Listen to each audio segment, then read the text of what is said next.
Megmosom, hámozom, felvágom, aprítom, leszelem, pirítom, felrakom, párolom, kinyitom, bedobom, leszűröm, keverem, tálalom, borsozom, kész is van.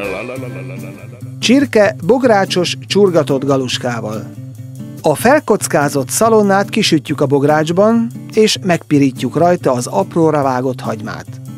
Rászorjuk a piros paprikát, elkeverjük, majd kis vizet öntünk rá.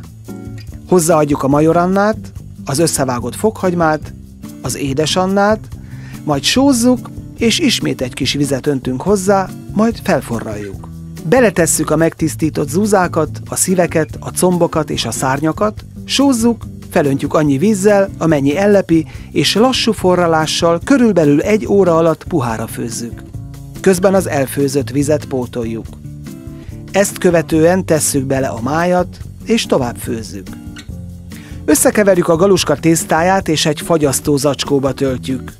A zacskó száját összefogjuk, és az egyik sarkára kis lyukat vágunk, amin keresztül a forró lébe csurgatjuk a tésztát.